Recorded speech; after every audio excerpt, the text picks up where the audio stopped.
So I recently had a coaching session with my student. He's a guy living in Switzerland with a biochemistry job, very serious career. However, he approached me for help and we're having weekly sessions where he goes out and talks to girls while I'm on the phone with him. Not only that, I also give him weekly homework to do. And in one of the sessions, he rolls up and I ask him, "Hey, well, did you do the homework that I asked you?" And he said, not really." Because of the beginning of the session, I didn't want to press him on that. I said, okay, well, let's just do the approaches while me and you are on a call. We have our session. He's having a few conversations. I give him some feedback, and he's feeling really good. And by the end of the session, I asked him, okay, so well, tell me what really happened. Why didn't you do the 30 approaches? And he said, it's I think mostly two problems. I just didn't feel like it. I couldn't do this without you being on the call. And the second thing is that I just didn't have enough time. I said, interesting. So, let's talk about both those things. So first of all, let's talk about the time. So you have 24 hours in a day, right? Right. So how many hours do you sleep?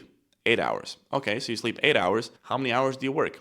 8 or 9 hours. Okay, perfect. So that is 8 plus 9. That's 17 hours a day. What else do you do during the day? Do you go to the gym? Yeah, I go to the gym maybe 3 times, 4 times a week. Okay, let's just add it 1 hour per day on average. That is 18 hours. What else do? You have to eat, right? So how long do you eat? I don't know, maybe let's add it 1 to 2 hours every day for eating. That's 20 hours total. And then what else? Well, you have maybe calling parents. Well, maybe you call parents, you watch a movie, entertainment. Let's add in 2 more extra hours for that. And that comes to 22 hours. So you have 24 hours every day and you're spending 22 hours doing something else. That's 2 extra hours every day. Now for the homework that I ask him, you can perfectly reasonably do this in 3 hours per week. That's all I ask him. 1 hour every day for 3 times a week when we're not on the call. That's 3 hours. So 2 hours every day, that's 14 hours. You have 14 hours every week, and all I'm asking you to do is 3 hours of homework. So when you tell me you don't have enough time, what exactly do you mean? And obviously when I address it like that, he was kind of thinking, I guess I do have the time. Okay, perfect, problem solved. So you do have enough time.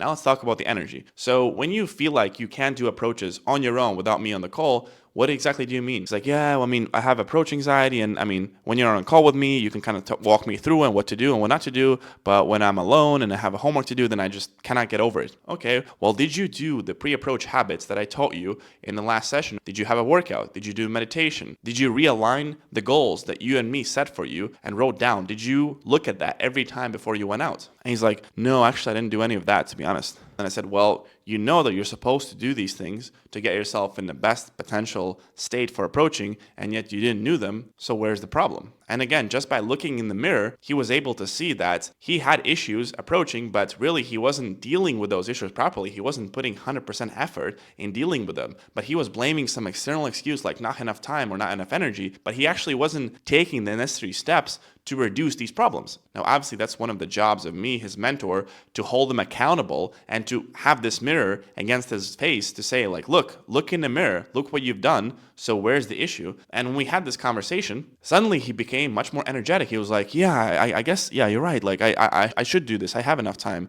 I should do this exercise. And the next day he texted me, he did 10 approaches on his own, and he even got a number and a potential date. And he was like super excited. So hopefully by listening to this story, you can also visualize yourself and some of the parts where you might be making some excuses. I want to ask you, are you taking 100% ownership of all the problems in your dating life? Because when you truly take 100% ownership of everything that's happening, it's very hard to fail. But what happens with most guys is they blame something. And the funniest thing is when the guys blame the approach anxiety. Like, my approach anxiety is keeping me from approaching. My approach anxiety is not letting me having all these dates. They're talking as if approach anxiety is this like problem. I almost call this like Mr. Approach Anxiety. Like, Mr. Approach Anxiety is literally holding you from not approaching. Did you try to deal with the Mr. Approach Anxiety? Did you put yourself in a proper state before you left the house? Did you do the warm-up? Did you try to beat the Mr. Approach Anxiety? Because Mr. Approach Anxiety is not a person. Those are just some emotions that you have in your mind. So for you not to have them in your mind, you have to put in some work. You have to do some prep work. And if you haven't done the prep work, which most likely you haven't, because most guys, they don't do this, who's the one to blame? So stop making excuses and start taking ownership of your dating life. And also, if you'd like me to be your mentor like I was with this guy, to tell you exactly what to do, when to do, and how to do it, to give you feedback on your progress and to keep you accountable so you don't quit, you can find out more information about my mentorship down in the link below. See you in the next video.